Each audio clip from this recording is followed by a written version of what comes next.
Лучший источник энергии, инновационный рост.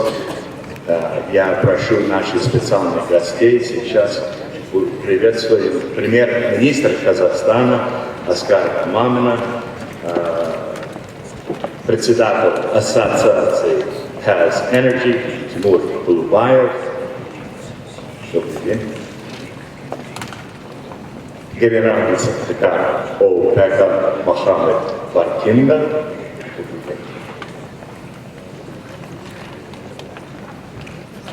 председатель Самрука Казина Ахмеджан Есимов и с края, видите, бывший президент Исландии Володимир Перец. Сейчас.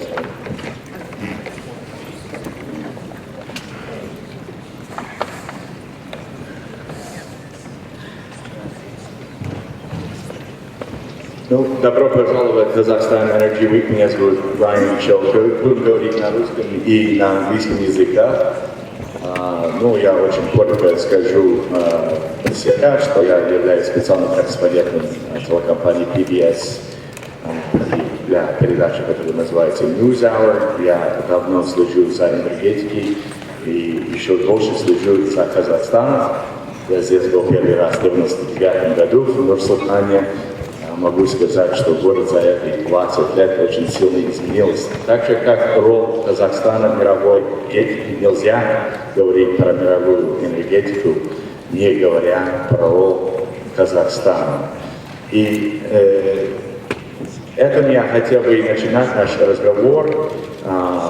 Сейчас, естественно, очень много, как вы знаете, возможностей, что касается будущих источников энергии. И в последнее время, как выясняется, очень много вызовов. Я хотел бы предоставить слово премьер-министру Казахстана Аскару Мамину, который поделится своими взглядами на эти вопросы. Prime Minister, please.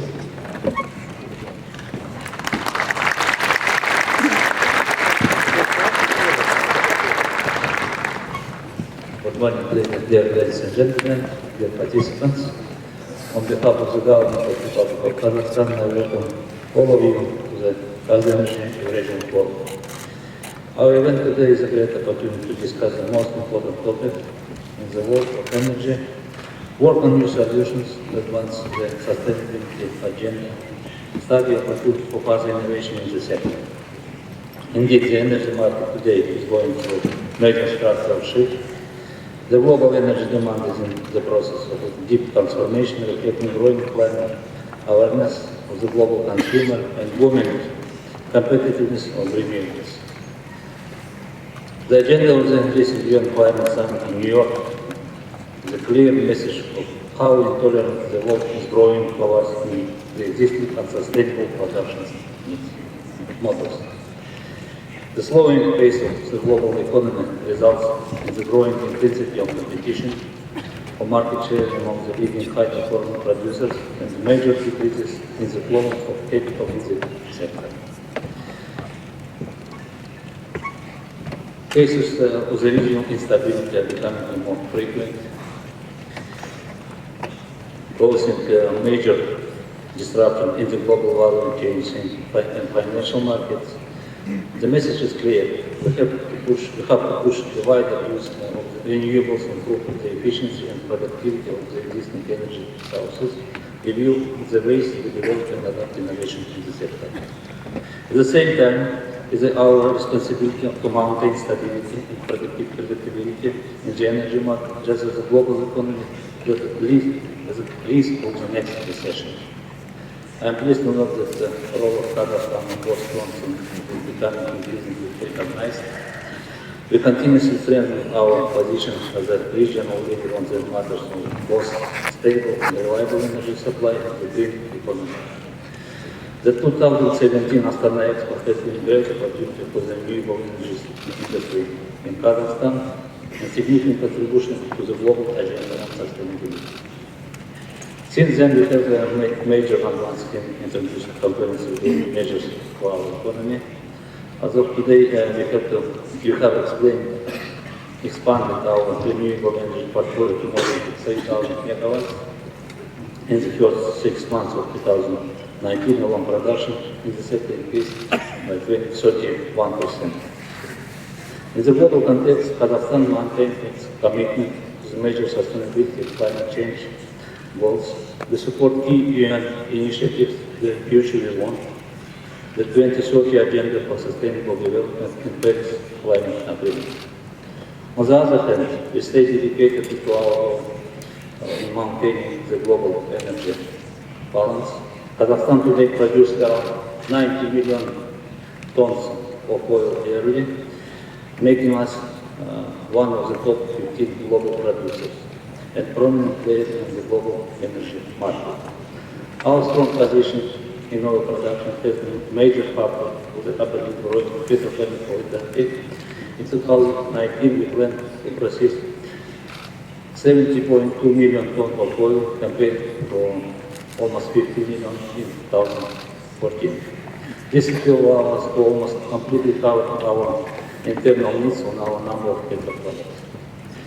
Our presence in the natural gas market has been on the rise as well. Production is expected to exceed 51 billion cubic meters this year.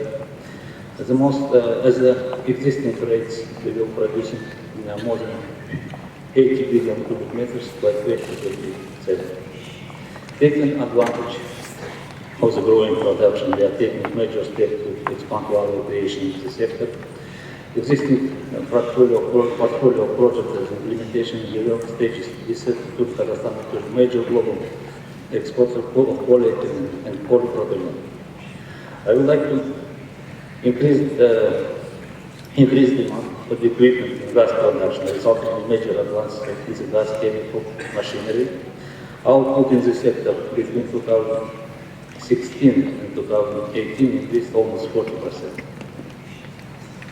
We have to understand, despite the growing competitiveness of renewables, the global demand of traditional fossil fuels will continue to grow, at least in the medium term. Therefore, we cannot rely on short-cycle production to meet the future energy demand and continue investing in long-cycle projects to support the stability and predictability in the global market. To ensure our longer-term production capabilities, we continuously review and update our policies to attract private capital and technology. I would like to note that since the adoption of the cost of subsoil and subsoil use and the low renewable energy, our investment climate in both traditional and renewable energy sector matches business conditions of some of the most competitive global producers. Dear participants, the shifts in the global energy production and consumption patterns are deep and long-term in their nature. It's therefore our duty to unite global efforts to jointly address the common challenges. The platform in the KAZENERGY Association provides today great opportunity for us to facilitate constructive discussion and share ideas with some of the most prominent members of the international global energy communities. I'm confident our event today will advance the global and national energy agenda on renewable sustainability and energy security to improve our understanding on how to adapt the changing world. Thank you for your attention. Thank you very much, Prime Minister. Ahmed Jan, Yasin, Chairman of the Management Board, Sovereign Wealth Fund, Samru, please. Your speech.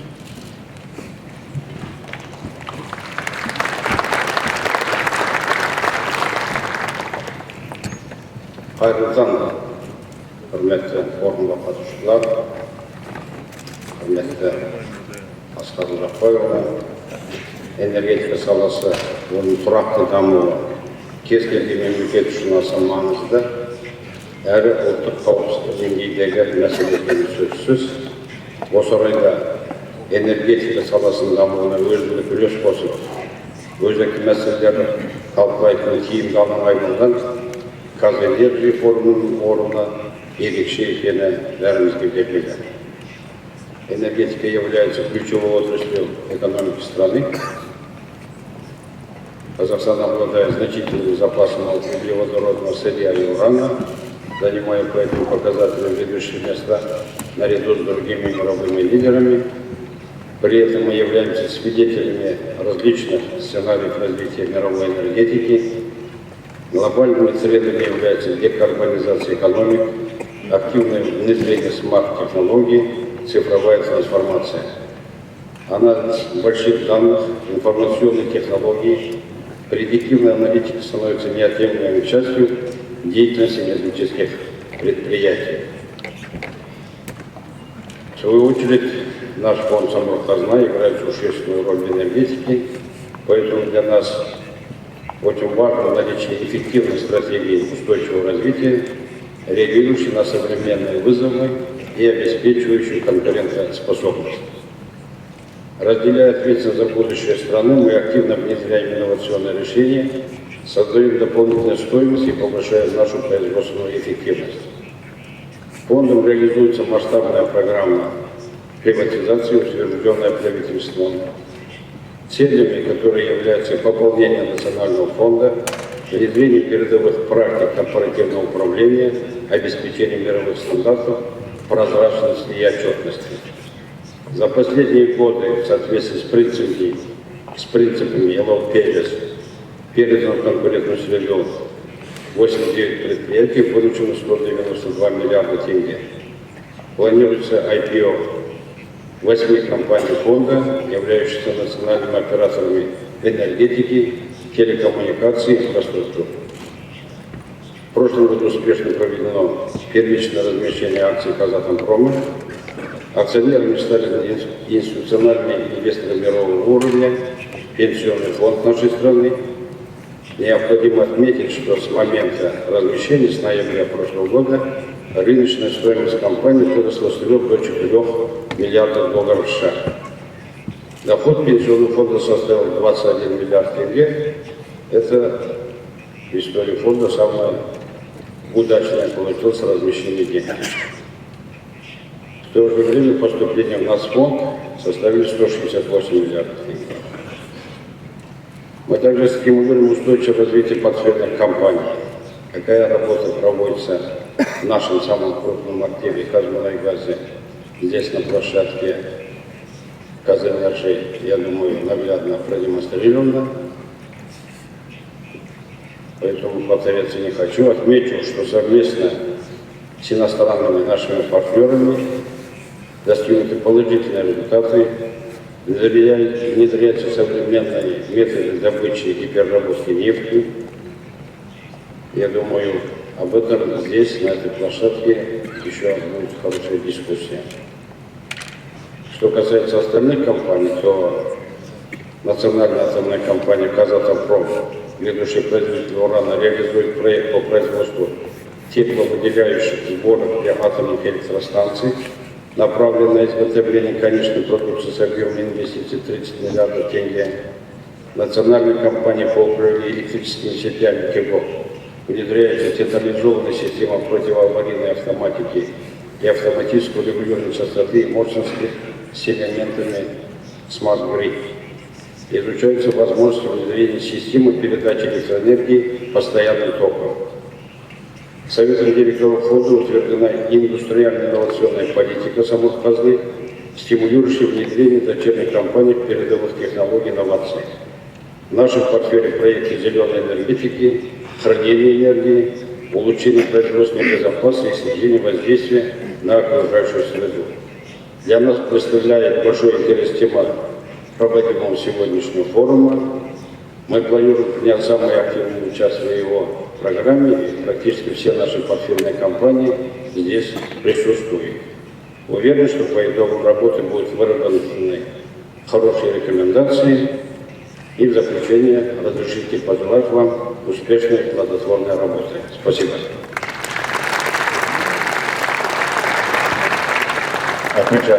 Thank you very much. That was very interesting. Let me now invite to the podium the Secretary General of OPEC, Mohammed Barkindo. And while the Secretary General is making his way to the podium, let me inform you that this is his first visit to Kazakhstan in the capacity as of the OPEC Secretary General. Please join me in welcoming Mr. Martin.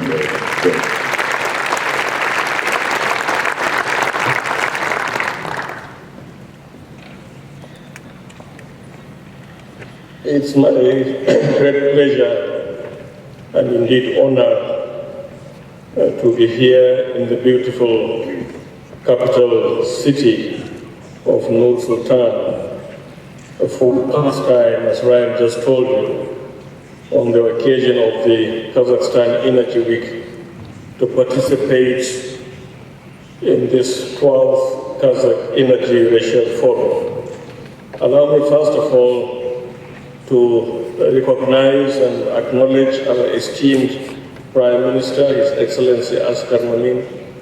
On behalf of OPEC, Your Excellency, allow me to thank you for your excellent leadership and loyal support of Kazakhstan's active and effective participation in the OPEC and non-OPEC Declaration of Cooperation, the DOC. We just had a very productive meeting with Prime Minister before coming into this session, and I have been reassured by His Excellency that Kazakhstan will continue to play its leadership role in the OPEC, non-OPEC Declaration of Cooperation and indeed the Charter of Cooperation, bringing together at the moment 24 producing countries to stabilize the oil market on a sustainable basis. I'm also extremely grateful for the immense contributions of your predecessors, His Excellency Sergeant Taif and Karim Massimo. These skilled and able statesmen were highly supportive of Kazakhstan's participation in the consultations that led to the monumental ministerial decisions and then eventually the implementation phase of the Declaration of Cooperation. Prime Minister, OPEC looks forward to your ongoing contributions as together we seek to forge a lasting stability in the global oil market. Finally, I would like to also thank His Excellency Canada Bozumbayev, your able Minister of Energy, for the invitation to take part here at this important forum and for his dedicated efforts as a participating non-OPEC member of the DOC. I congratulate you and the organizing committee of the very impressive and wide-ranging program you have put together for this week-long event, which has risen in stature to become one of the top global industry gatherings. Excellencies, distinguished delegates, this city, formerly known as Astana, was renamed in March of this year to honor Kazakhstan's first president, Nur-Sultan Nazarbayev, who faithfully served this country from 1990 until March of this year. The renaming of the capital city was a fitting gesture for this founding father, a visionary leader who brought this nation through nearly 3 decades of steady development and progress. He was a staunch advocate for unity and cooperation, which he knew were only possible through peace and dialogue.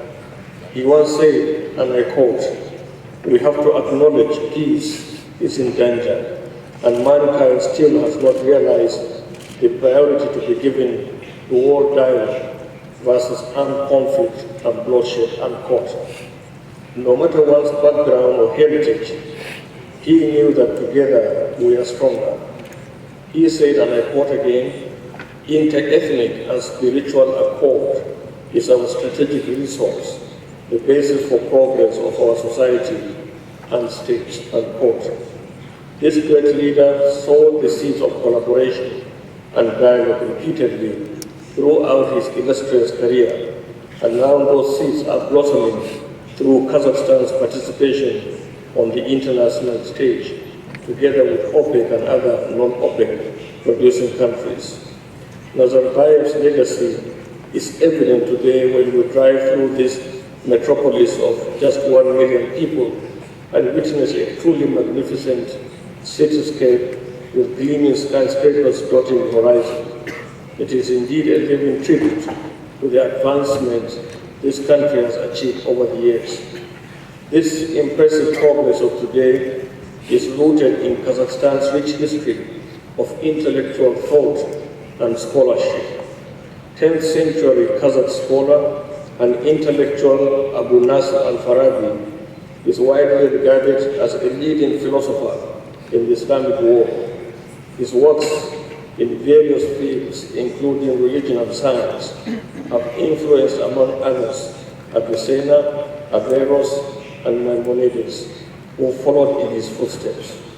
A leading founder of the periphatic philosophy in the East, he became known as the second teacher after Aristotle. Al-Farabi has had such an impact on this country and beyond, and his culture that Kazakhstan named its leading university after him. The Al-Farabi Kazakh National University is the leading institution of higher education in Kazakhstan and the first to be certified to offer a full range of academic studies. This impressive institution is cultivating the top talent in Kazakhstan and continues to provide its oil and gas industry with the high-quality staff it needs for the future. The success story of which I speak would not have come to be without Kazakhstan's rich blessings of mineral resources, which it has effectively developed to propel this country forward to become a leading economy in the region of Asia.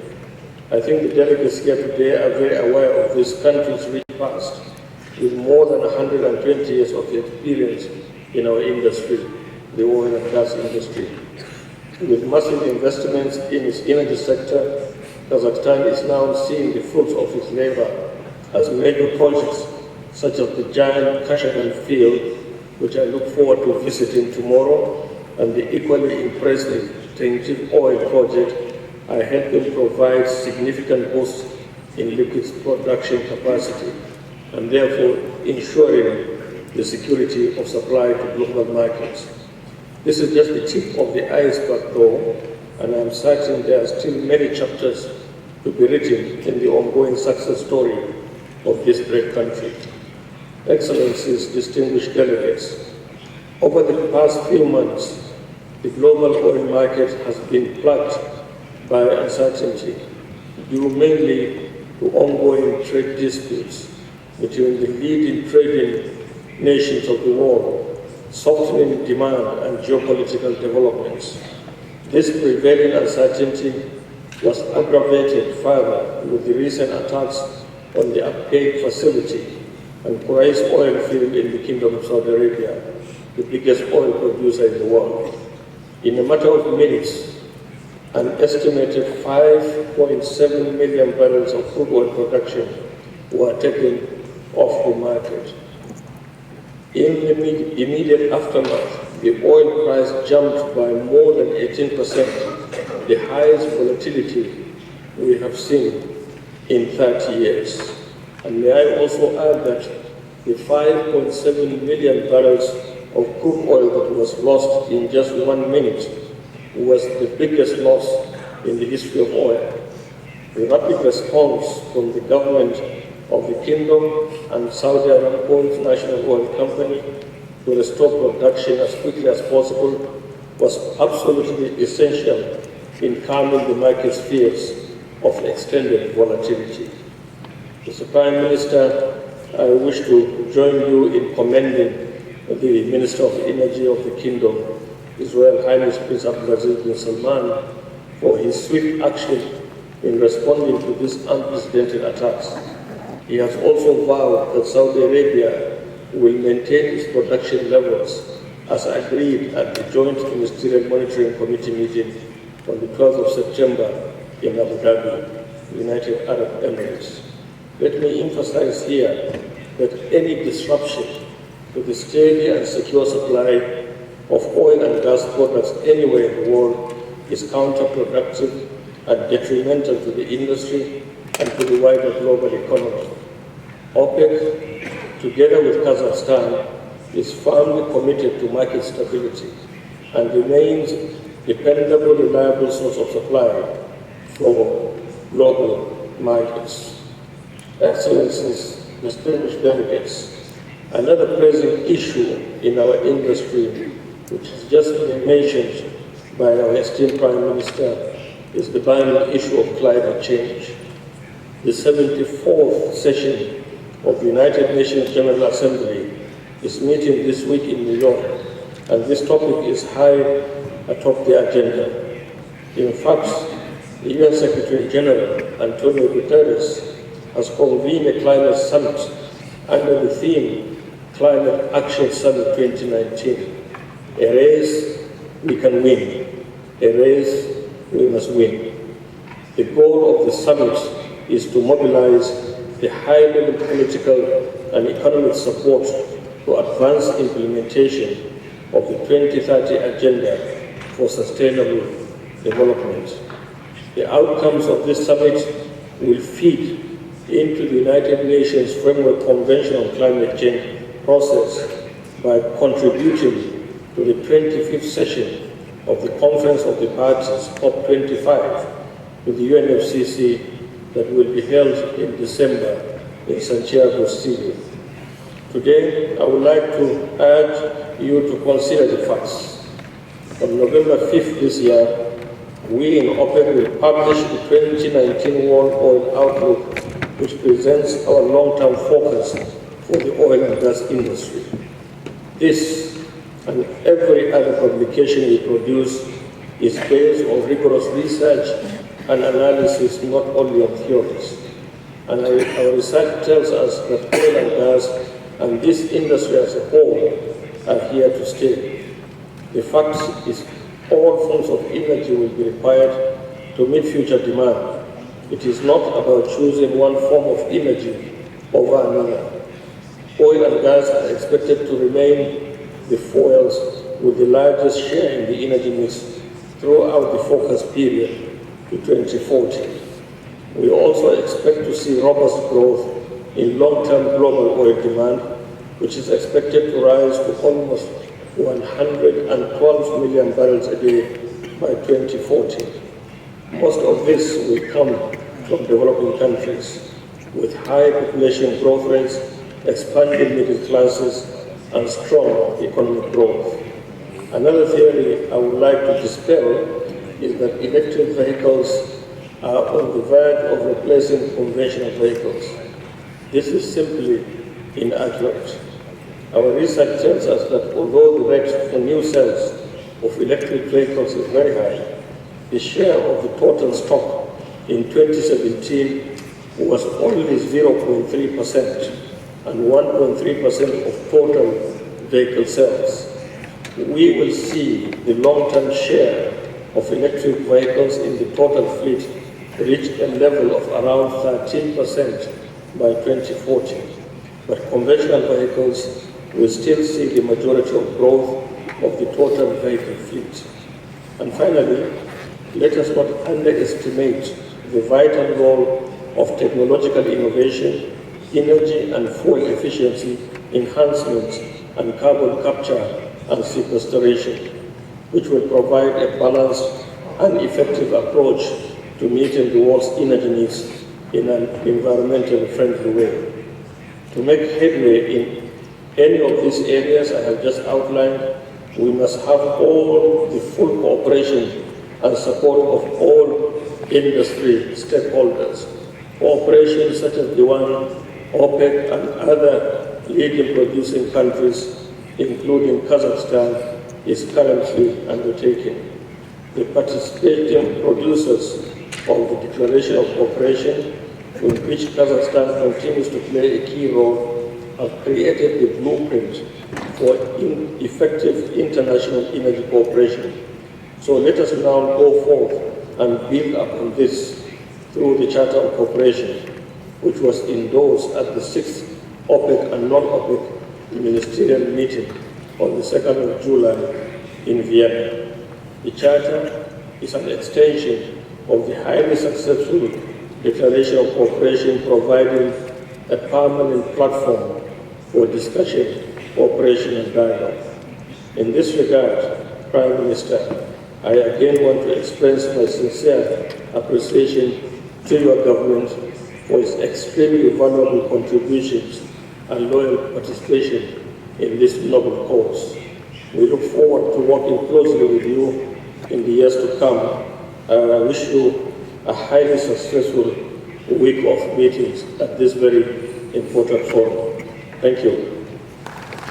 Secretary General, thank you very much for your comments there on climate change, on many issues that you touched on, of course, geopolitical issues, which we'll all return to in the second part of our discussion. Allow me to also congratulate and wish all the best to the Secretary General in OPEC's preparation for its 60th anniversary, which is going to take place next year.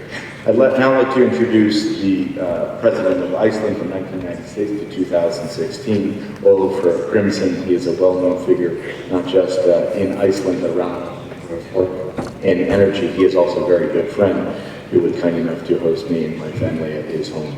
President, please.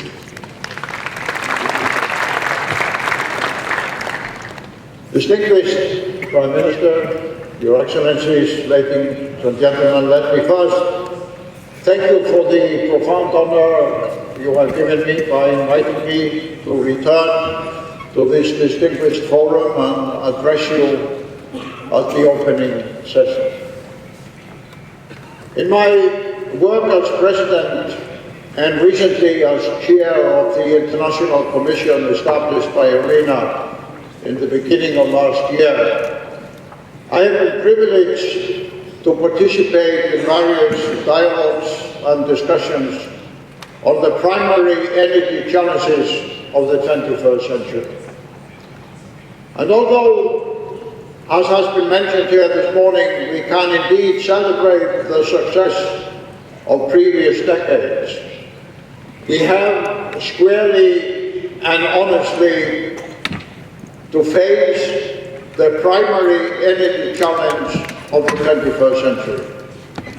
And that challenge is in fact illustrated by two very clear facts. The first is this: for the first time in human history, we now live in times where over half of the global population lives in cities. And soon, within 20 years or so, 2/3 of the global population will live in cities, mega cities, primarily in Asia, Africa, and the Americas. The second fact is that of the energy produced in the world, 40 to 50% goes to heating and cooling cities. Transport, including the cars, is only about 20%. The greatest energy need of the 21st century is directed at answering the challenge: how do we heat and cool cities where 2/3 of the global population will live in cities? Unfortunately, in the current energy discussions and debate, this primary challenge is not at the top of the agenda. But if we don't solve it in a responsible way, in a way which is both business effective and cost effective, and as well conducive to preserving the global environment, we will fundamentally fail.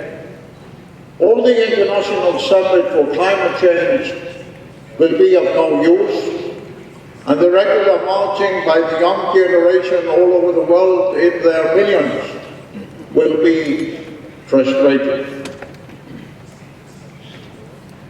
As a reflection of the urgency of this challenge, the World Health Organization pointed out recently that last year 7 million people died because of urban pollution, created by dirty fuels in the cities of the world.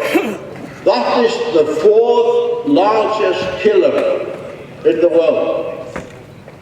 We have a lot of effort and concentration on cancer, on heart diseases, on diabetes, and other illnesses.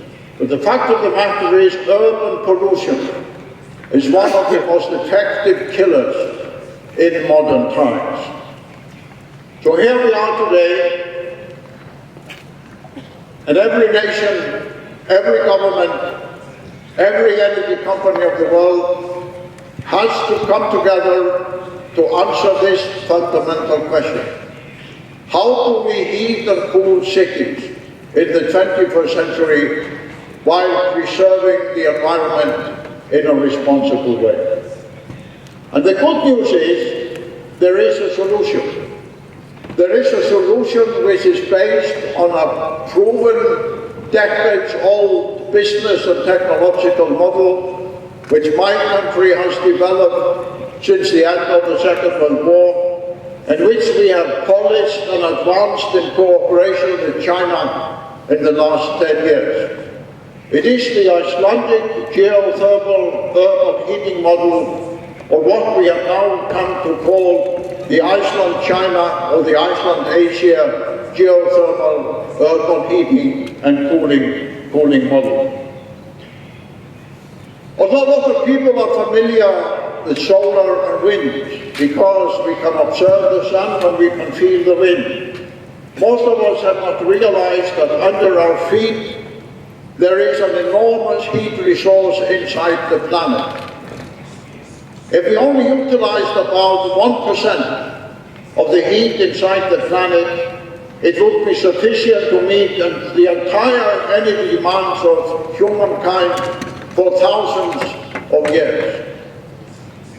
And partly thanks to the oil industry and other technological advances in recent decades, we now have drilling technologies that enable us to execute the utilization of the heat under our feet inside the planet in a business-effective and responsible way. At her speech at the United Nations earlier this week, Chancellor Merkel of Germany pointed out the recognition of what I have just told you here today, that the primary climate challenge of Germany in the coming decades is exactly to answer the question which I have put to you here this morning: how to heat and cool German cities in an environmentally responsible way. When I came here 2 years ago and addressed this distinguished conference, I had discussions with a number of your leaders on the geothermal potential of Kazakhstan. At that time, there was perhaps naturally a lack of understanding and recognition of how big and strong the resource in this country in fact is. So the leading Icelandic company in this field, Data Green Energy, together with the World Bank, has, since I came here 2 years ago, studied thoroughly the potential of Kazakhstan in this area. And earlier this year, the World Bank delivered its report. And the good news is, according to the World Bank, that Kazakhstan is extremely rich in geothermal resources, similar to China, Germany, a number of other countries listed in that report. Secondly, the World Bank concludes that the geothermal resources of Kazakhstan are strong and sufficient to reduce substantially the pollution and the CO2 emissions in your cities.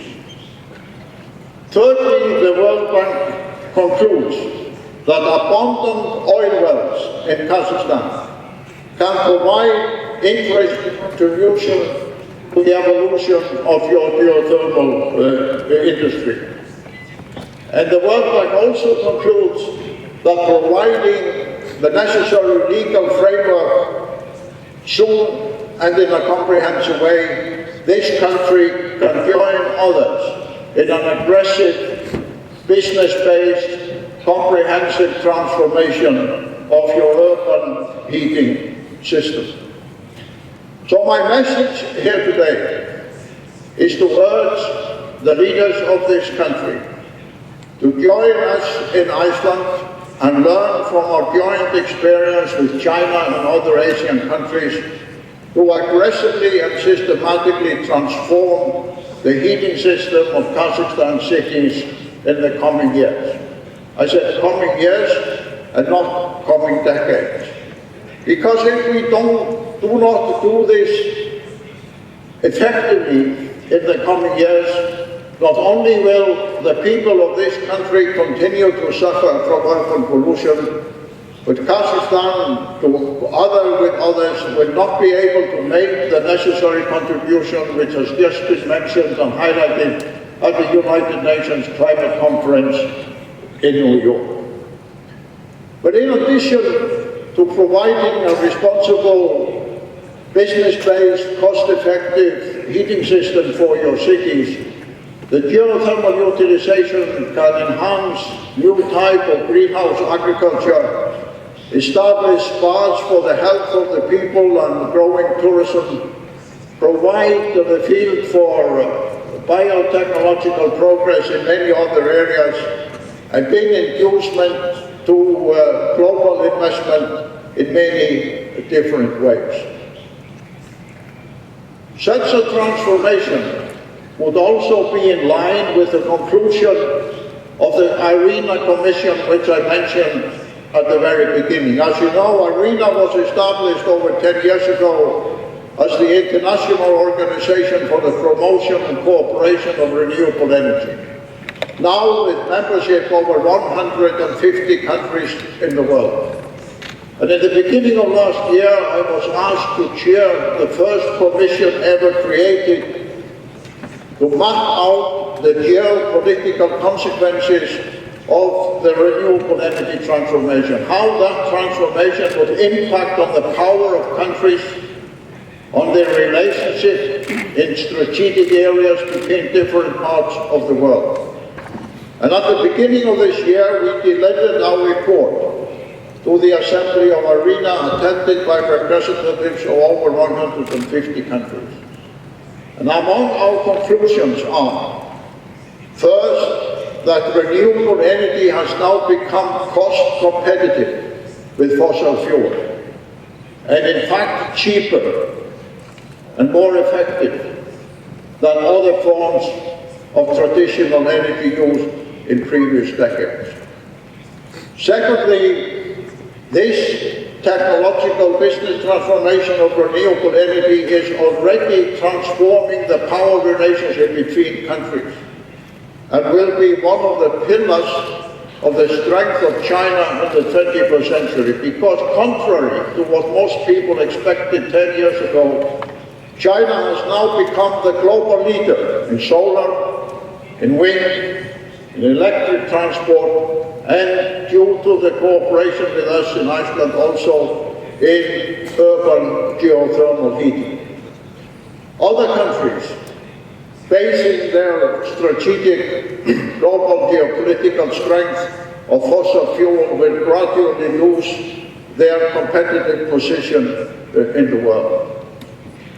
This report therefore maps out that in the interest of power of countries, the renewable energy transformation is also a must, not just for the health of the planet and the health of the population, but also for the relative strength of our countries.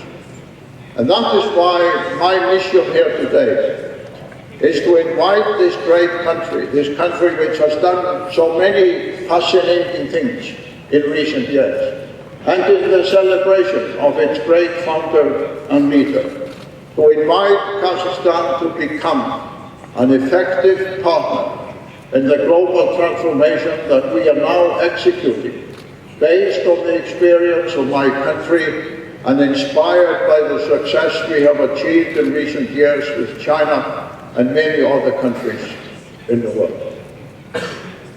When we started this transformation in my country 50 years ago, we didn't do it because of climate vision. That term didn't even exist at that time. My poor country did it because it made economic sense. It was good business. And largely due to that transformation, Iceland has now for decades been among the top countries in the world in terms of prosperity, social achievements, and almost every indicator internationally used to determine the progress of countries. And in the spirit of friendship and cooperation, I have come here to offer you our experience and our knowledge in order to bring about a similar transformation in this great part of the world. Thank you very much.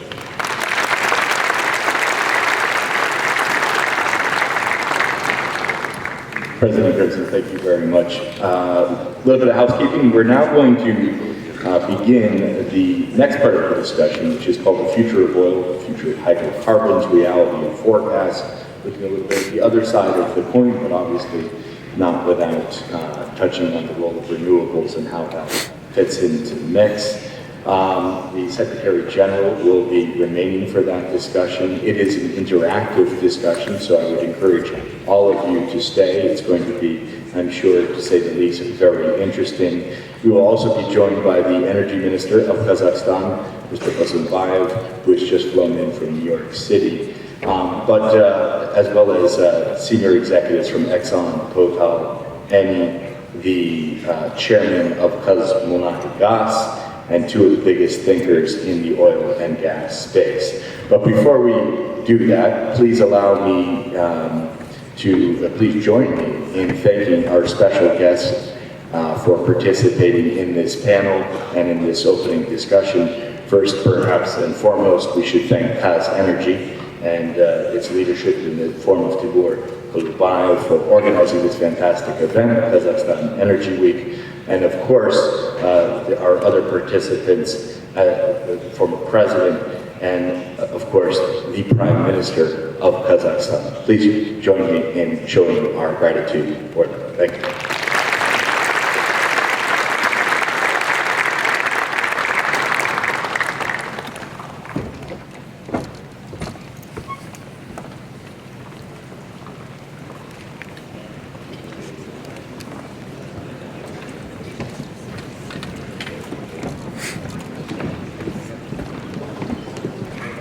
Obviously, we have the chairman of KAZENERGY joining me, Malik Nadarbayev.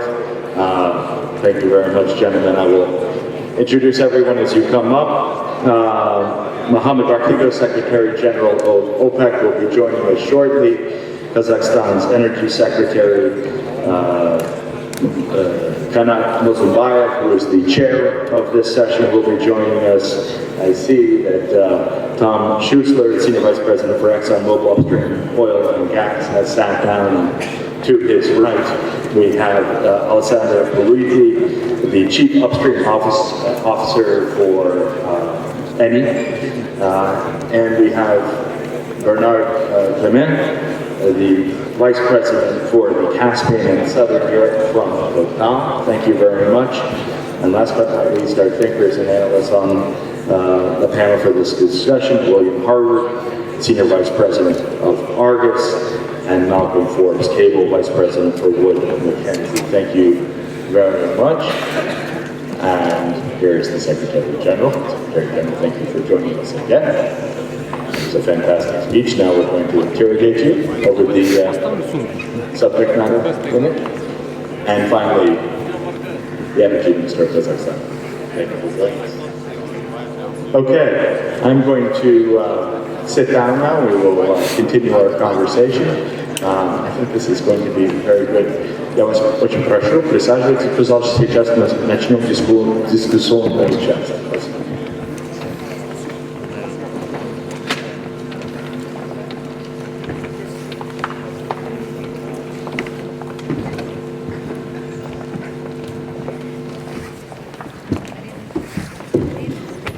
It's fantastic to see so many of you here and for so many of you to have stayed for what promises to be a very interesting discussion about the future of oil. It's called the Future of Oil Reality Forecast. We can't talk about the future of oil, of course, without also at least touching upon other sources of energy, including natural gas and renewables and how they fit into the mix and what that means for oil production in the future. So that is something I'm sure we will do. Allow me to thank the Minister of Energy of Kazakhstan for joining us.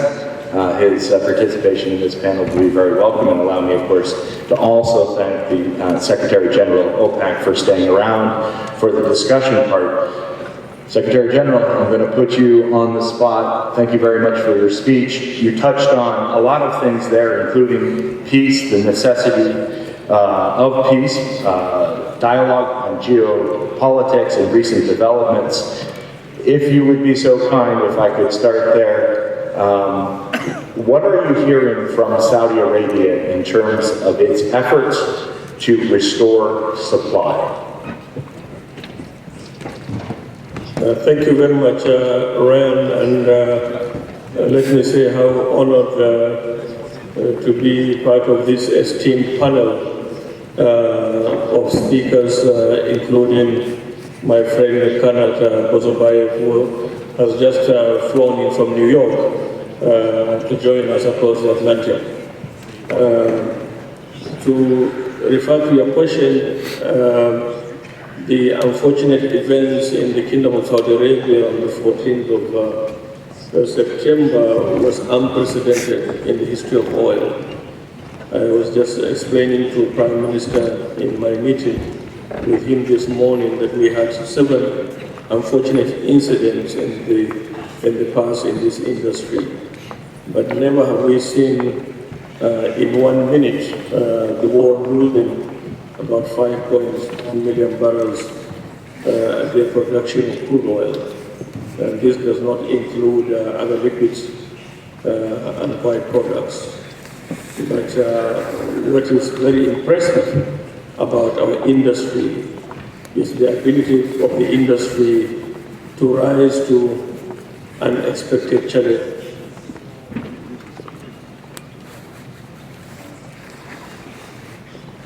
When they formed a crisis management committee in Aramco, and the Minister of Energy, the newly appointed Minister of Energy, His Highness Abdulaziz bin Salman, rose to the challenge and mobilized his team in Aramco and in the ministry and other agencies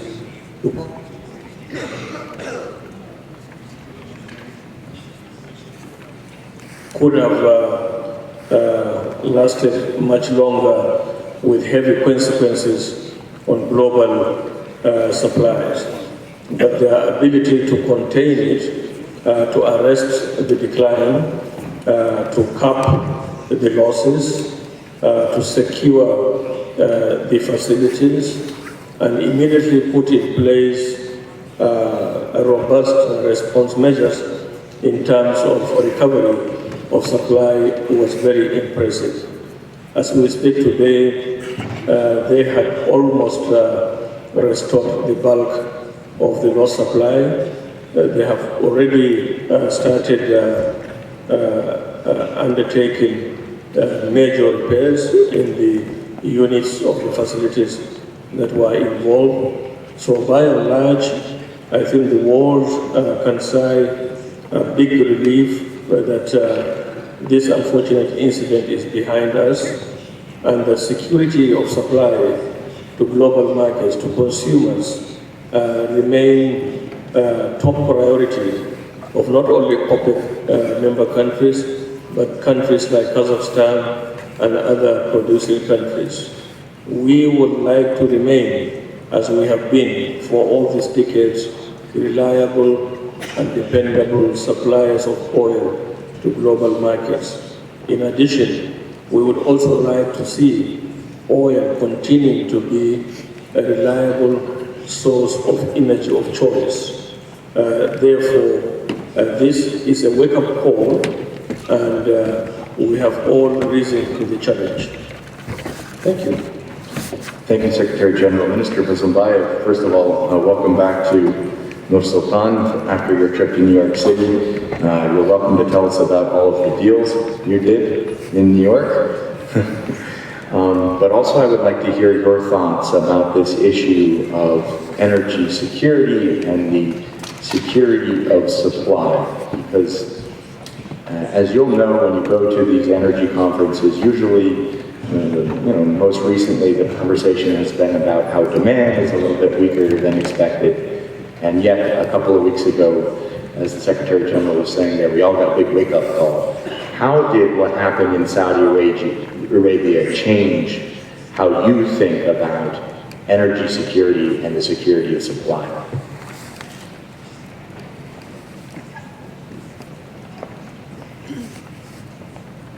Да, спасибо большое. Очень интересный вопрос. Дискуссия, которая в стенах ООН проходила на этой неделе, она очень интересная была. Конечно, она, безусловно, повлияет именно на будущее в какой-то степени и нефтяной отрасли. Вы знаете, что многие финансисты мировые заявили о том, что через некоторое время в качестве финансирования проекты с углеводородным сырьем. Некоторые страны заявили, что в ближайшие десятилетия могут полностью отказаться от автомобилей, которые потребляют бензин или дизельное топливо. То есть это все реальность, которая может наступить и достаточно скоро, в прогнозируемый период. И сегодня, конечно, прогнозы относительно будущего нефти и запасов, они многочисленны и противоречивы. Мировое производство нефти в скором времени достигнет свой максимум, почему начнут снижаться, это грозит мировой экономике достаточно серьезным потрясениями. Другие исследования приходят к тому, что запасы нефти не подходят к концу, они просто становятся менее доступными.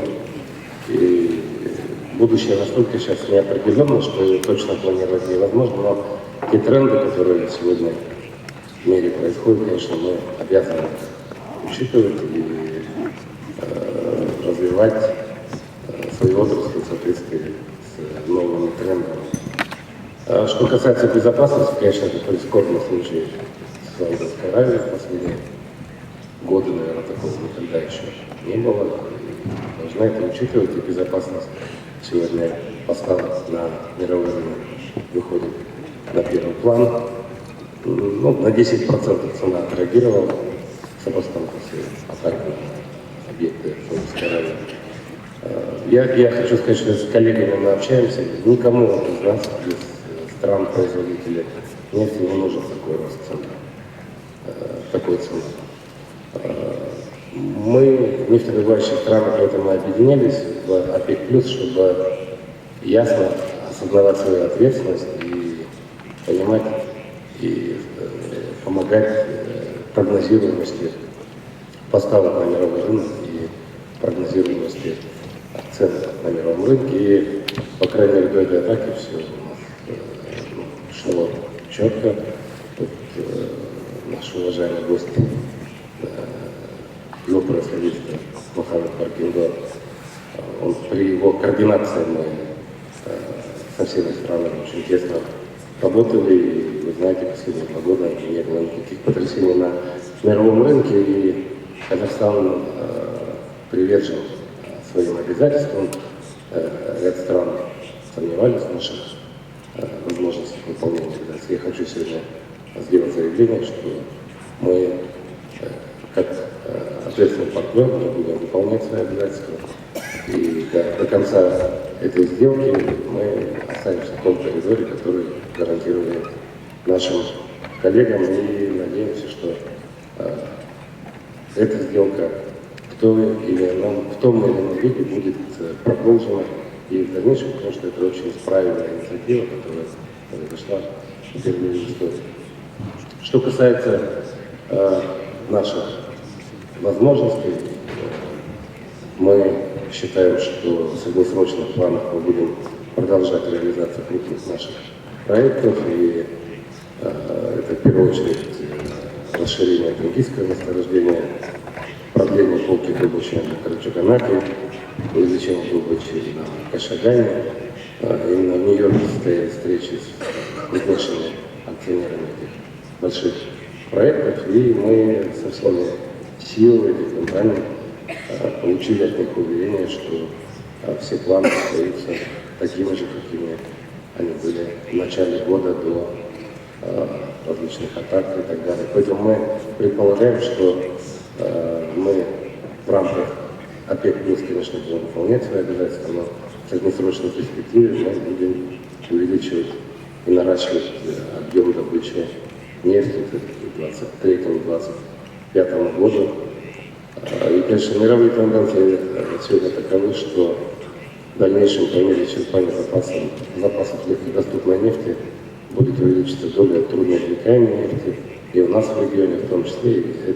Это тоже новый вызов, и мы будем с инвесторами совместно работать, чтобы те месторождения, которые считались нерентабельными, трудноизвлекаемыми, чтобы мы совместно смогли сделать бизнес на таких месторождениях и обеспечить поставки на мировой рынок. И здесь мы видим большие возможности для высокотехнологического и инвестиционных проектов.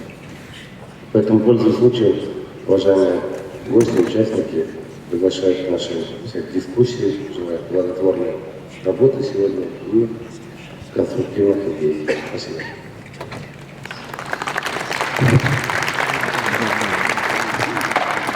Thank you very much.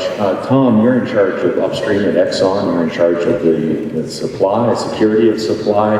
When you saw the events that took place in Saudi Arabia, what was your first thought? And is geopolitical risk on the rise? So thank you, Ryan. And let me begin by stating just how pleased I am to be in Nur-Sultan for the first of our activities in Navy business. So thanks for the hospitality. As the Secretary General had pointed out, the events that happened in Saudi Arabia were unprecedented. And so one thing that is a different comment is we have over many decades seen geopolitical risks which have added a degree of uncertainty to our business. But I tell you, when the events happened, it was very unfortunate. We saw the markets react in a very significant way. But I must applaud those within the Kingdom of Saudi Arabia and Saudi Aramco for what can only be described as a miraculous recovery. They've done quite well to restore the confidence of the investor and to maintain the balance of within the U.S. sphere, so within the global sphere. So certainly my hat is off to our friends in the kingdom. Thank you very much. I would like to sort of expand this conversation to some of the other areas that we discussed so far that have come up, and namely cooperation between OPEC and Kazakhstan, or OPEC plus, i.e. OPEC and non-OPEC countries. We've heard the Secretary General touch on the subject. We've heard the Minister of Energy and the Prime Minister. If I could, perhaps a question for both the Energy Minister, but also perhaps Kazun Naigas. Are you happy with that cooperation?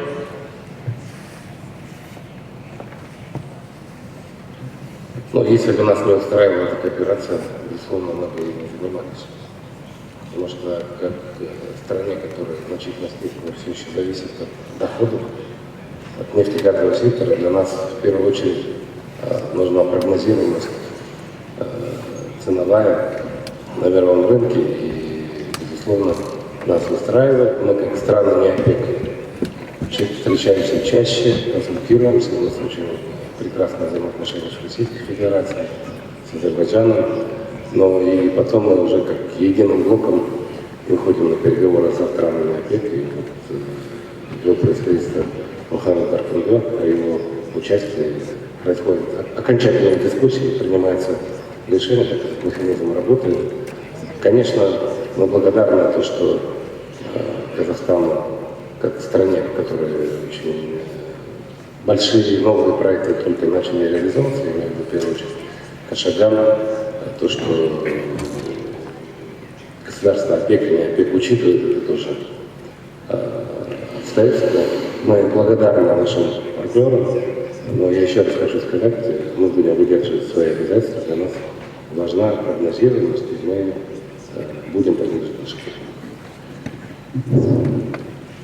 Your cap right now is at 1.8 million barrels a day, and you've been, generally speaking, on the average behind, or below, just below that cap. Can you imagine a day where you will go to OPEC and say, actually, Kazakhstan intends to produce more oil than it currently is?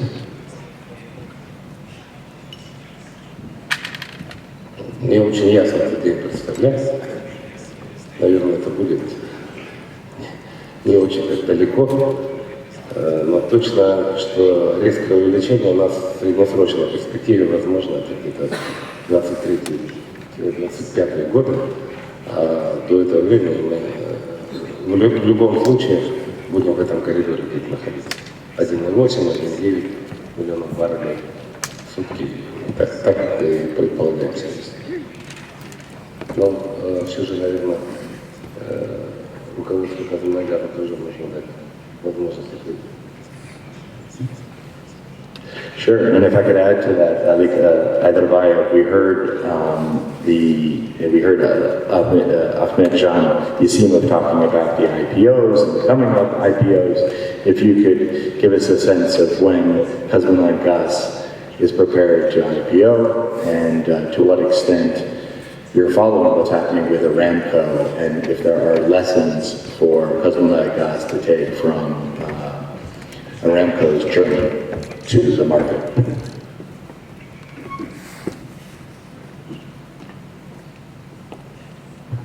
Большое спасибо, уважаемый господин Чулков.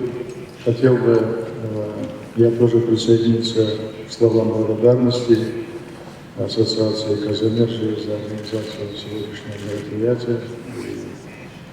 Это мероприятие мы также участвуем, готовились. И для нас представляет хорошую возможность встретиться с лидерами нефтегазового рынка, мировыми лидерами. Хотел поприветствовать господина генерального секретаря ОПЕК у нас здесь, в Казахстане. Для нас сегодня это очень хорошая площадка обменяться мнениями по многим вопросам. KAZENERGY – это вертикально интегрированная компания, объединяющая все звенья технологической цепочки нефти и газа, скважины до потребителя. На нас приходится более четверти всей добываемой нефти в Казахстане, более половины рынка магистральной транспортировки нефти. Мы полностью снабжаем внутренний рынок нефтепродуктами и газом. Вопросы, которые сегодня стоят, конечно же, очень важны. И на первый вопрос, который был задан, как мы относимся к сегодняшней кооперации ОПЕК плюс по, стабилизации цен на нефть. Конечно же, мы очень положительно относимся к этому. Инцидент, который произошел в Саудовской Аравии, конечно же, это большая беда. И я думаю, что были выступления генерального секретаря ОПЕК и других коллег, благодаря усилиям Саудовской Аравии правительству и благодаря, наверное, усилиям других участников рынка, хоть и произошел рост цен на нефть, но это не произошло такого резкого. Мы не хотим, чтобы цена нефти была низкой, но мы также не хотим, чтобы эта цена была высокой. В целом мы не хотели бы большой волатильности. Мы строим свои прогнозы, то есть мы строим свои планы на цену нефти, примерно сегодня, сколько она составляет, порядка 60 долларов за баррель. Эта цена нас устраивает, и мы бы хотели, конечно, стабильности. Мы строим наши краткосрочные и долгосрочные планы, вот, ориентируясь на такую цену на нефть. И, конечно же,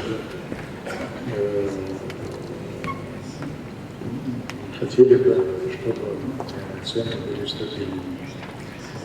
Что касается IPO, Казмайгаза, да, действительно, только сегодня Ахмеджан Смагулович, председатель правления фонда Самбурказны, об этом сказал.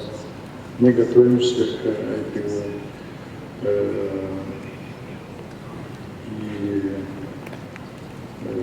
конечно же, выход на IPO – это большой вызов для нашей компании. Мы сейчас всех готовимся, ну и, конечно же, это и большие возможности. В ближайшее время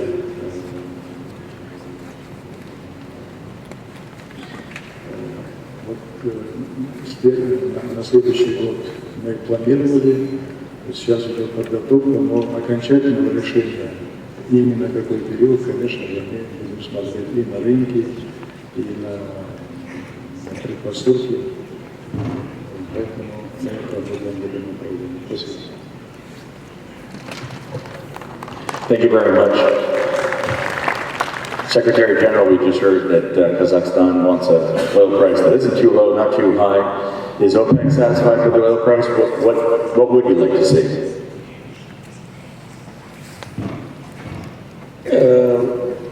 Ryan, we in OPEC together with our esteemed partners, including Kazakhstan as a group, we remain super focused on stability of oil prices. And this stability, we continue to seek for sustainability.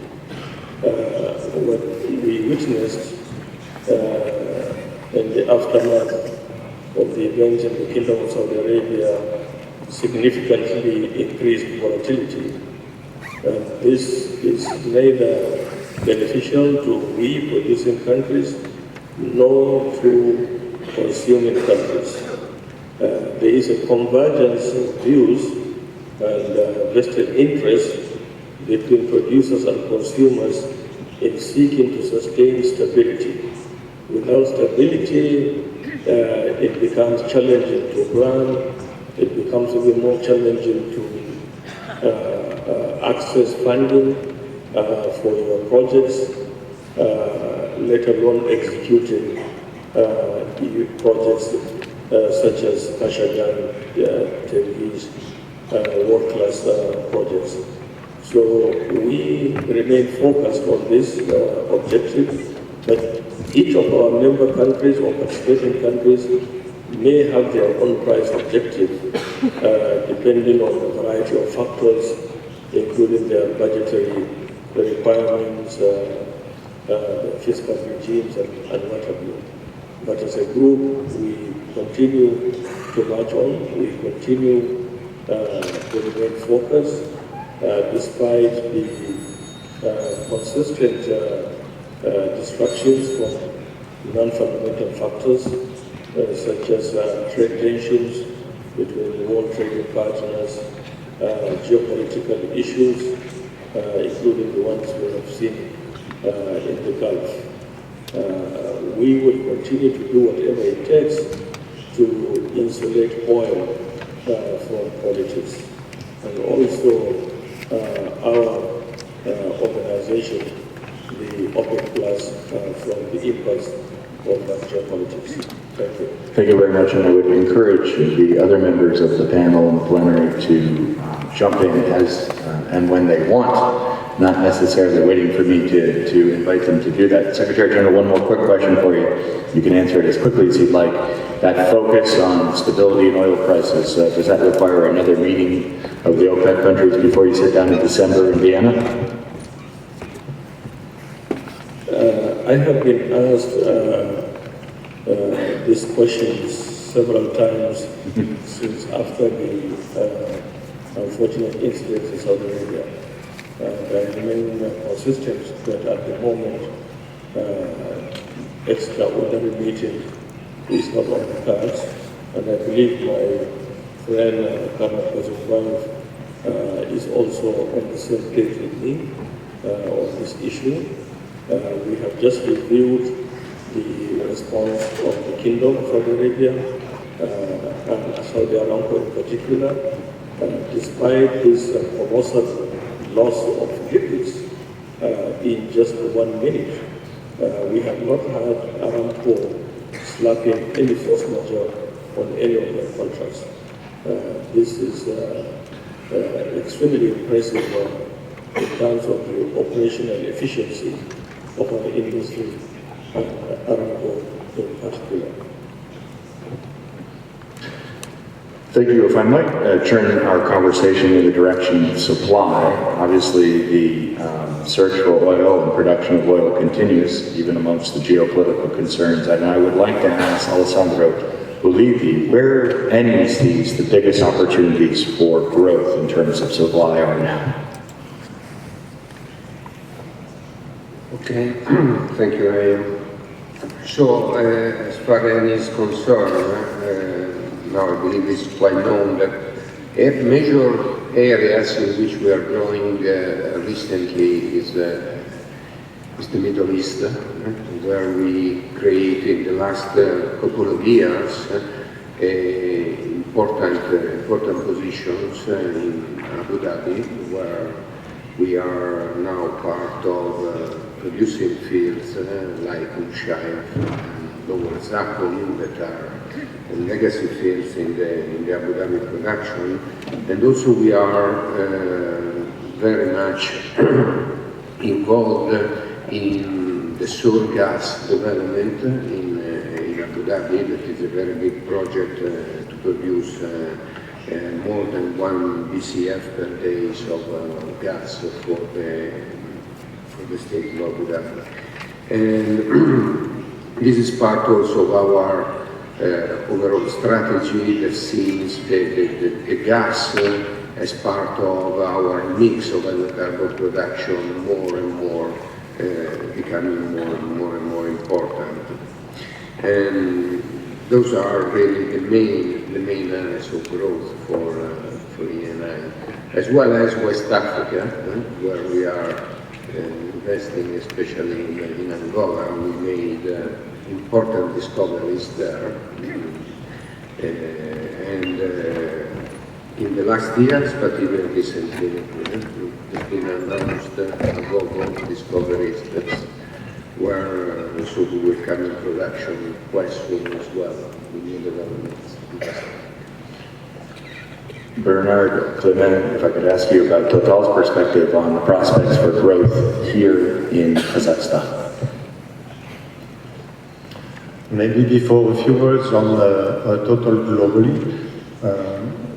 We have seen in the recent 5 years a very significant growth of our oil and gas production, today reaching about 3 million barrels per day of oil equivalent, growing in many regions of the world, including Middle East, Africa, South America. We plan to continue growing significantly in the years to come. And in terms of oil and gas, our strategy is also to focus very much on gas and in particular LNG.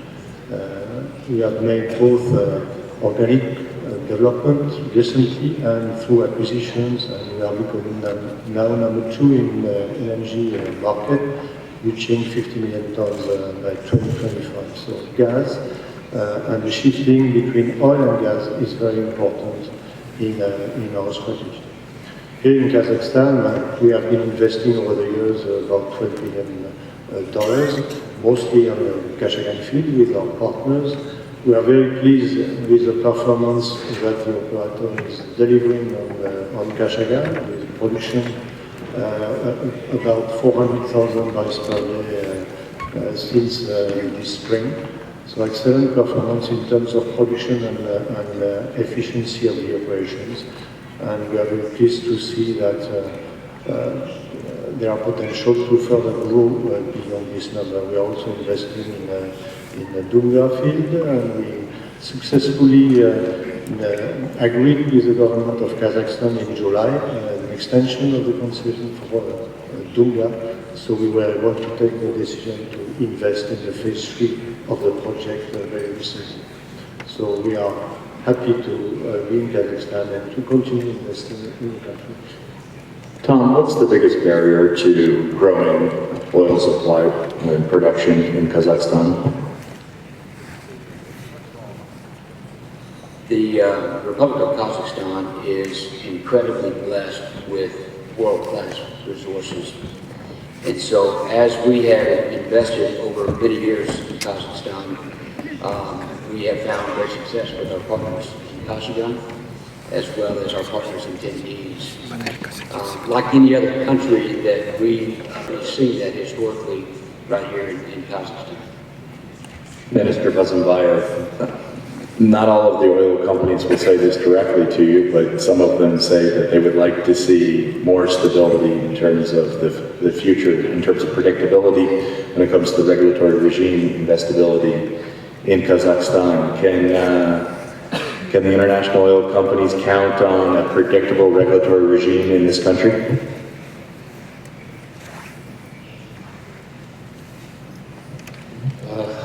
Ну, я вам скажу, что из года в год регуляторный режим все мягче и мягче по отношению к иностранным инвесторам. И в 2017 году мы приняли новую редакцию Кодекса о недропользовании, и она в значительной степени облегчает вхождение на рынок новым инвесторам. Кроме того, ряд послаблений произошли и в редакции налогового кодекса, и это позволило нам сегодня твердо говорить, что у нас начинается новая эра развития морских месторождений на Каспии, в первую очередь, это новые месторождения. Конечно, определенное беспокойство всегда у инвесторов вызывает, и мы в последние месяцы это слышим, активно в Нью-Йорке, я тоже слышал это новая редакция нового экологического кодекса. Сегодня Министерство экологии и природных ресурсов активно работает над этим. Есть рабочая группа, куда входят через KAZENERGY как раз все наши крупные операторы. И мы надеемся, что все пожелания наших операторов будут учтены в рамках разрабатывания кодекса. И если даже там какие-то нормы будут ужесточены, то они должны будут иметь какой-то переходный период, но как вот министр энергетики хочу сказать, что я буду способствовать тому, чтобы компании продолжали комфортно работать и имели понятные, прогнозируемые у нас условия в Республике Казахстан. And let me just put that question quickly to the heads of our international oil companies that are here. Does that satisfy all of your interests and needs?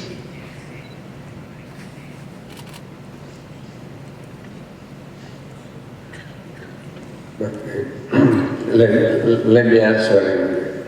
Having satisfied all needs, I believe is a bit too much. Nevertheless, what I would like to stress again is that there are many uncertainties in our world. Energy business is in general a very long-term one, and normally characterized by several years that are required to return on investments. Certainly, stability is extremely important. As Tom said, environmental regulation, tax codes, and so on. The more they're stable, the better investment environment they do create. And they also can compensate for many geopolitical uncertainties that unfortunately we have to face every single day around the world. And that's only my comment to that. So Ron, just to add to that, like many of our partners, we spend a great deal of money in Kazakhstan. We spent about $20 billion since 1993, and we would not invest so significantly if we didn't have the full confidence in the stability of the Republic of Kazakhstan as it relates to to taxes and fiscal stability as well as environmental and regulatory stability. So I have every confidence that what we've seen in the past that makes the Republic of Kazakhstan a favorable place to invest will continue to be the same as we go forward in time. And Tom, while you have the microphone there, going back to the supply question and the future of supply, where does Exxon, across its portfolio, see the most promising areas for growth globally? Yeah, Ron, so if I begin more broadly speaking, the areas of the world that we see the greatest supply growth over the next several years up to 2040 would be the Middle East, as Alessandro had pointed out, but also Latin America. And so we are very active, as many know, in the country of Guyana. We've been very successful there. We anticipate that that country's production will grow materially. We also have seen regular activity, as have others in Brazil, in Latin America. And then the third area that we continue to see material supply growth in the coming years is in North America, primarily in the United States as it relates to the unconventional oil production. If I could turn to our thinkers, our analysts here, William, if I could ask you about demand, which is something that we haven't really talked about very much, the other side of the picture from supply. How are the trade winds, the trade conflicts that we're seeing right now playing into the oil markets? Well, clearly it has some effect, and there is some GDP effect, and let's remember that really the GDP is one of the drivers of the oil demand. My personal belief is that the trade war will pass in general, whether it's in the next few months or maybe slightly longer. But the other interesting phenomenon is that the US, which is predominantly a consumer nation, even though it's now a producer nation, and also that the consumer economy in the US is still very strong. And of course, China is providing a lot of that, a lot of those goods to fund that consumer. So there is an effect, and the GDP is slightly down. I think all organizations are reducing their expectations on GDP, but fundamentally, I think it's something that is a bump rather than a block. These trade winds that we're seeing now, the I guess trade spats, they also have the ability to influence trade flows, not just constrict them and constrict GDP. I wanted to ask Mr. Aydabayev, is KAZMUNAYGAZ seeing increased interest, for example, from China? Perhaps China is more interested in buying gas and oil and gas from Kazakhstan at the moment. Given the geopolitical events that are taking place in the world, a country like Kazakhstan becomes more interesting?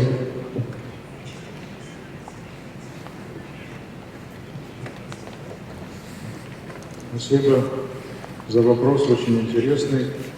Я хотел бы сказать, что вы все прекрасно знаете, что основной экспорт казахстанской нефти сейчас направлен на Европу, в том числе очень большой объем системы КПК. Но мы никогда не забываем о других маршрутах.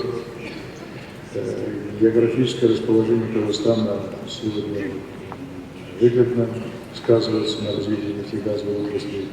Рядом с нами находится Китай, крупнейший потребитель в мире. Вот и есть такие цифры. В 2018 году Китай импортировал нефти для удовлетворения своих потребностей примерно 71% от всех потребностей. По данным Международного энергетического агентства, в 2035 году эта цифра возрастет примерно до 80%.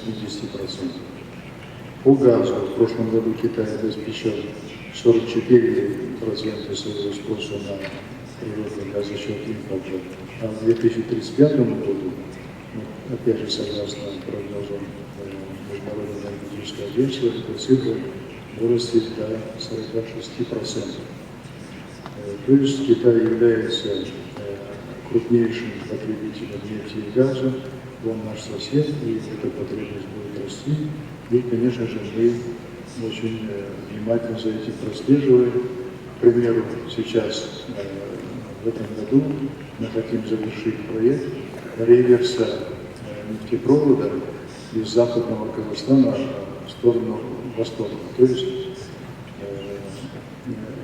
этот проект позволит нам не только загрузить наши нефтеперерабатывающие заводы на востоке страны, но и даст нас возможность в будущем перенаправить некоторые потоки нефти в сторону Китая, в том числе не только из ресурсов, которые добывает газ непосредственно, но мы думаем, что из крупных проектов тоже туда нефть может пойти. То есть на сегодняшний день у нас сложилась уже такая транспортная инфраструктура, можно сказать, диверсифицированная, которая позволяет нам направлять нефть, которая добывается в Казахстане, экспортировать эту нефть в разных направлениях. These trade tensions from your perspective at OPEC affecting the oil market? Ryan, as I've made mention in my opening remarks today, we have continuously witnessing the oil market being influenced by non-fundamental factors of supply and demand.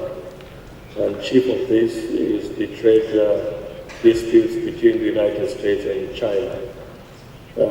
As the discussions and the negotiations continue in the manner and form that we have seen, the market continues to focus on the prospects or lack of prospects of the conclusion of the trade talks. I think it's a general consensus in the market that a resolution of the trade disputes amicably would be beneficial to the global economy that is now being overshadowed by these talks. We have seen revisions in GDP growth estimates from most institutions, including OPEC, and this is not good for demand. So we remain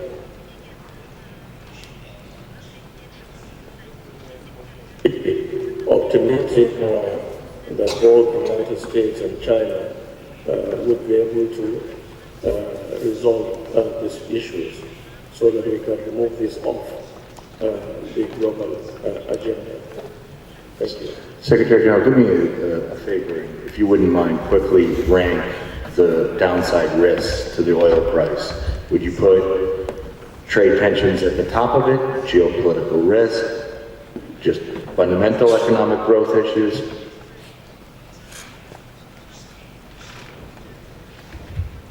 The global economy and global GDP growth rates largely dictate demand for oil. And therefore, all agencies, including OPEC, continue to review the global economy. What we are seeing at the moment is some form of deceleration of growth.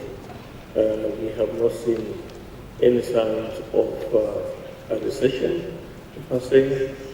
So the numbers of both growth in the GDP as well as demand for oil are not robust, but at least they are not very worrisome at the moment.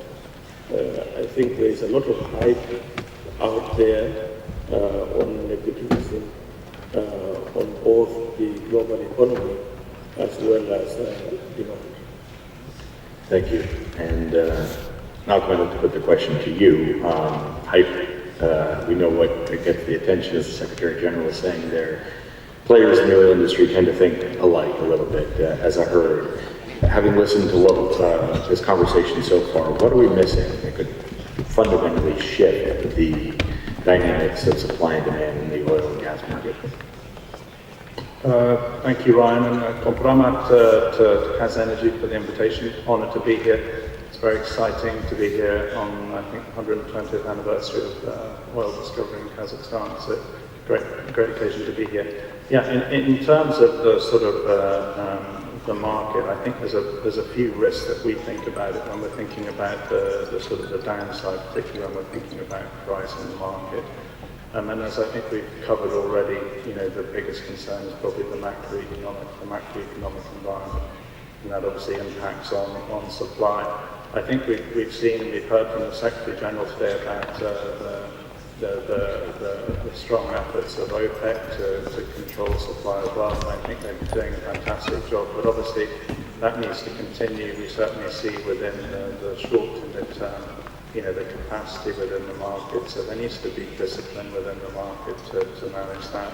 And coming back to something that Tom mentioned, usually when we have macro oil debates, tight oil is one of the key subjects. I think looking at US supply, particularly from the Permian, that's a thing that we watch constantly calibrating our view on that, because that has a huge influence on the market as well. And as we know, it's exceeded expectation, continues to exceed expectation, but we see that flattening in the midterm. So those are some of the sort of, I would say, the downside risks that we see. Yeah. Let me get a quick reaction from Tom on that. Tom, you were talking about how the Permian in Texas is one of the greatest opportunities for growth. Just quickly before we go back to Malcolm, do you see a flattening of growth as well? I think, Ryan, that's one of the great unanswered questions. So if you look back over the past 5 or 6 years, you'll see that there have been a lot of wells drilled in the Permian. And to be frank with you, the productivity of the wells have exceeded our expectations as an industry, as well as the longevity of the wells. And so today, we continue to grow our capacity in the Permian Basin, as many other operators do. And at some point, it will very likely flatten, but that point is still some time away in our view. Thank you. Yeah, well, I was going to say on sort of short term, if you look at sort of upside risks as well, there's downside risk to the price, but there's also upside. And as we've seen in recent weeks, and I think it's been well covered today, the geopolitical risks are as ever evident. Also, in terms of just thinking about non-OPEC supply, that's a key part of the market. 2/3 of the global supply comes from non-OPEC countries. And if we see that faltering, we've seen very strong performance in this, as Tom has highlighted. We've seen incredible discoveries by Exxon in Starbrook in Guyana on the Starbrook block. I think Tom, we're looking at in excess of 5 billion barrels discovered there. We're seeing great growth coming out of Brazil, but across other OPEC countries, there's also some challenges. And I'd say one of the key uncertainties there, and we've seen strong performance from some of the mature basins, and I think something that hasn't been mentioned today is technology.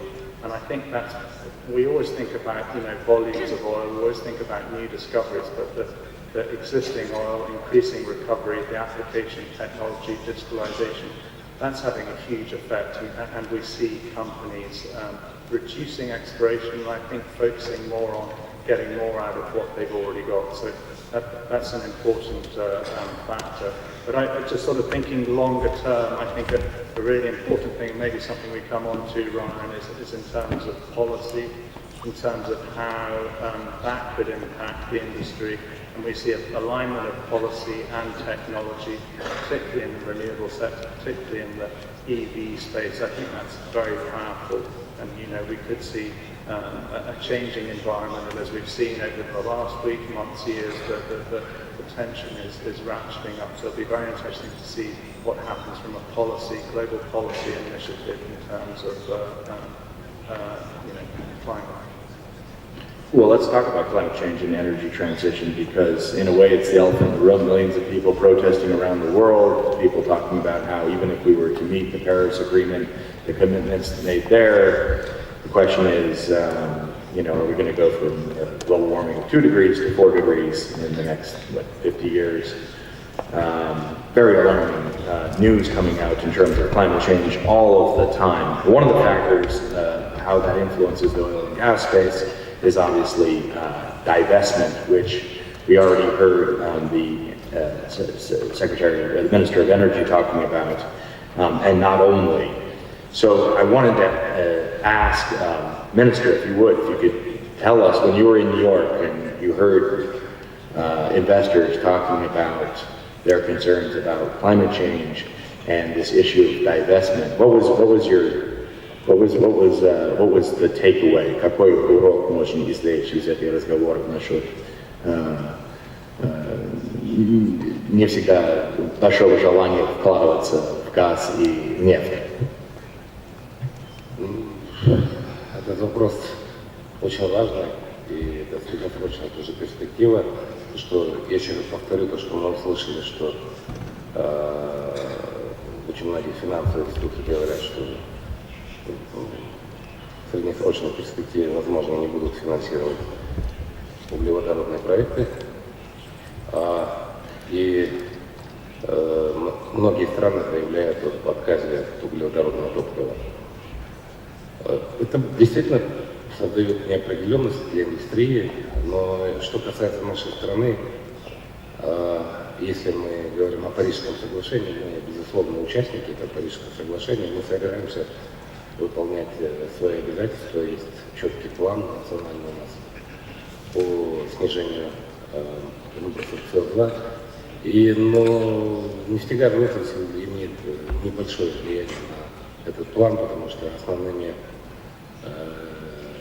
компаниями, которые создают эмиссии по СО2, это в большей степени компании в электроэнергетике, и там немножко другой план действий нашей страны, и мы предполагаем, что к 2030 году свои обязательства по Парижскому соглашению будем выполнять. Что касается же развития нефтегазовой отрасли, здесь вот я хотел коллегу поддержать, перед нами сейчас стал действительно новый этап, не только открытие новых месторождений, мы, кстати, собираемся в ближайшие месяцы утвердить новую 5-летнюю программу геологоразведки в нашей стране совместно с новым Министерством экологии и геологии. И мы сейчас ведем активные переговоры со многими международными корпорациями для участия в этой большой работе. Вот, но этап, что касается добычи, то мы сейчас думаем о зрелых месторождениях, о трудноизвлекаемых запасах, о месторождениях с падающей добычей. И абсолютно прав, сейчас был один из наших коллег, что нам нужно обратить такое очень пристальное внимание на эти месторождения. Мы предполагаем, и есть соответствующее поручение нашего президента страны, Сажима Кимовича Такаева, мы разработаем план мер, чтобы способствовать увеличению добычи на такого рода месторождениях и улучшить коэффициент извлечения нефти. Он в себя будет включать, конечно, и различного рода преференции, как в том числе и налоговые, со стороны государства. И мы собираемся очень активно этим заниматься, и это даст нам, я считаю, дополнительные миллиарды баррелей для учета наших запасов. Поэтому вот все, что мы сегодня говорили, новые факторы, создающие неопределенность, они на самом деле не новые, просто страны повторили на этом саммите, посвященном климату, свои обязательства. Но и мы традиционные вещи свои не должны забывать, мы будем ровно двигаться, как двигались раньше, только принимаем во внимание новые факторы, которые сегодня говорили. Thank you very much. We have just 5 more minutes for this discussion, so perhaps we move into kind of, I don't know, speed dating kind of Q&A. I want to start with Bernard Clement.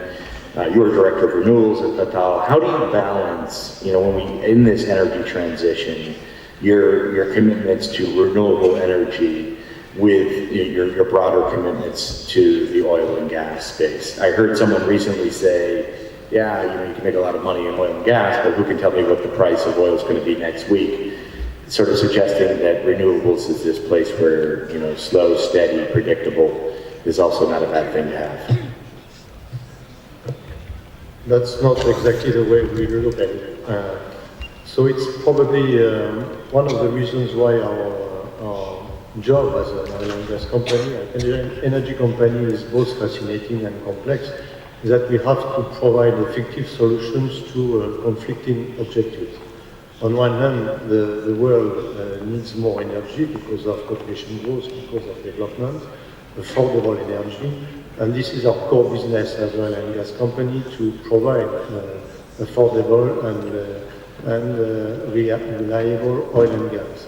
And one comment here that I don't think we touched since the beginning of this discussion is about cost. Nobody knows about the oil price. Our view long term is that we probably may have to deal with our price similar to today, meaning not that high. So there is one thing we need to do, it's controlling our costs. And this is key in the strategy of Total, to look for projects which are on the first quartile in terms of cost efficiency.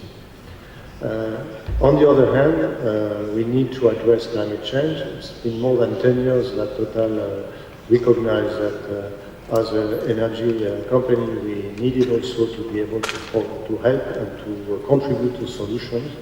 So we have, in the past 10 years, heavily invested in the domain of renewables, starting with solar, but now moving to wind and batteries, and more generally speaking, specifically in Europe, investing in low carbon power, where we want to be an integrated player from production to customers, both B2B and B2C in Europe. Outside Europe, we for the time being concentrate on developing a renewable project, including here in Kazakhstan, where we have 2 solar projects under construction. Thank you, Alessandro. I understand you just invested in renewables, in solar, or announced that it would invest in this country. Why that and not, say, oil production?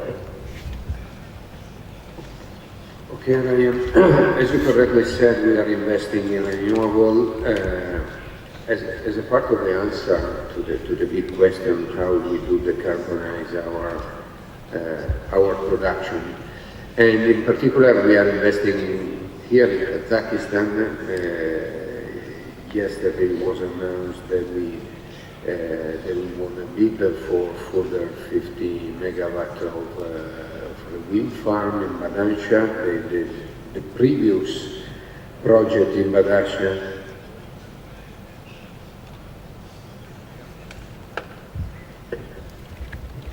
and the first project in Badansha for 50 megawatt is ongoing, and this morning I was just watching the pictures of the first windmill being erected, and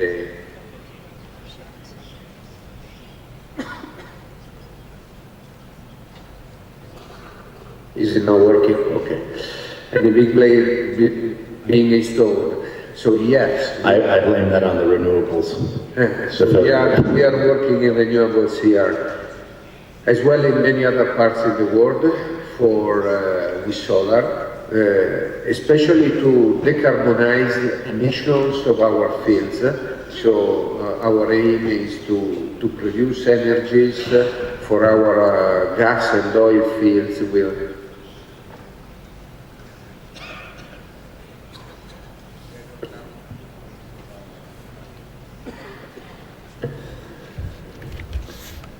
Thank you very much for that. We'll return to, if the microphone is sorted out, give you an opportunity to finish that question. Secretary General, I want to, as we wrap up our conversation, give you one final opportunity to talk about OPEC and the future of OPEC. Many people in this room will be wondering how OPEC is going to evolve, what its relevancy is in the future with so many producers out there.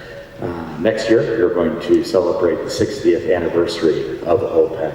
How many more years do you anticipate OPEC being around? Ryan, when OPEC was founded on the 14th of September 1960 in Baghdad, I think some of the papers on Wall Street joked about it, that it was just one of those tall orders. And 60 years since then, by next year, inshallah, as you said, when we commemorate our diamond anniversary, OPEC has gone through a very tumultuous journey, and we've gone through 6 oil cycles. The last one, we just ended last year or so, has taken the longest, almost 4 years, with heavy consequences on the industry. My friends on this side of the aisle will testify to the impact of this cycle on the industry, on producing countries. But together with our partners from Kazakhstan, the Russian Federation, Azerbaijan, Oman, and other producing countries, we came together and we literally rescued this industry from total collapse. And we have also finally agreed on the 2nd of July this year that we should institutionalize this partnership going forward. In Baghdad next year, in September, we are not only going to take stock of the last 60 years, but hopefully we'll come up with a roadmap for another 60 years. The world needs OPEC. Both producers and consuming countries need OPEC. The international oil companies need OPEC.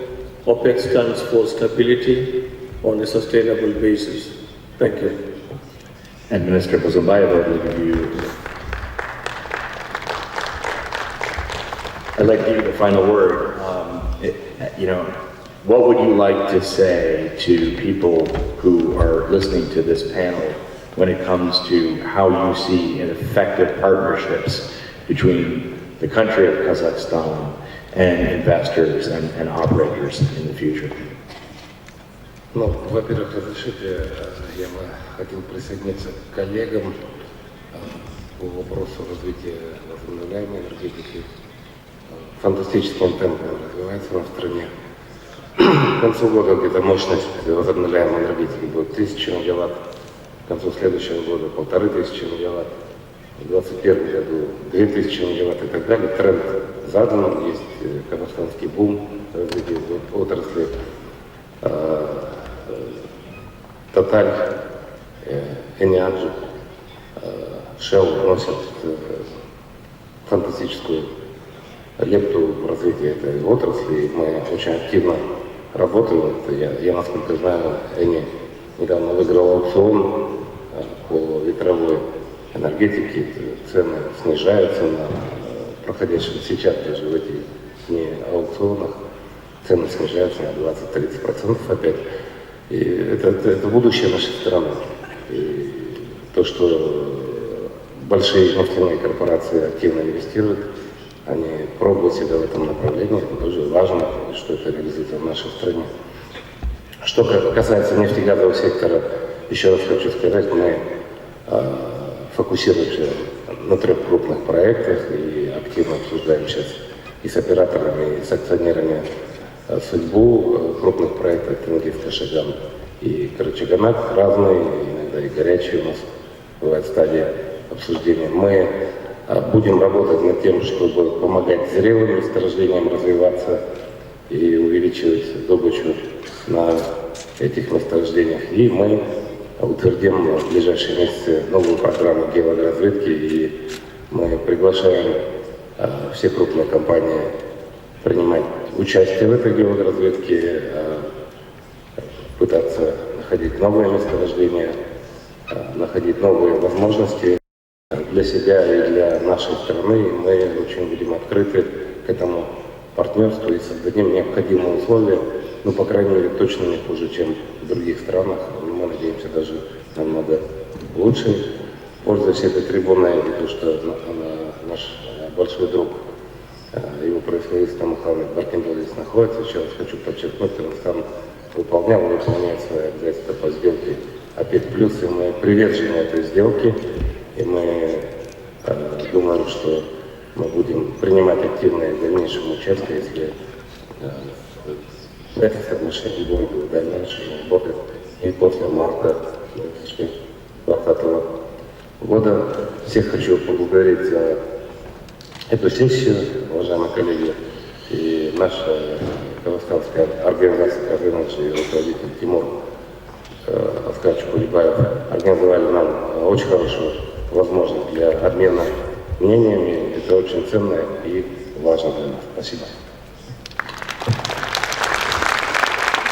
Thank you very much, Minister. And I should point out that you will be participating with the Secretary General of OPEC in a press conference which was due to begin 6 minutes ago, so I will let you go. Everyone else, it's time for lunch. Please join me in expressing your gratitude for the participants in the plenary session. I hope you enjoy it.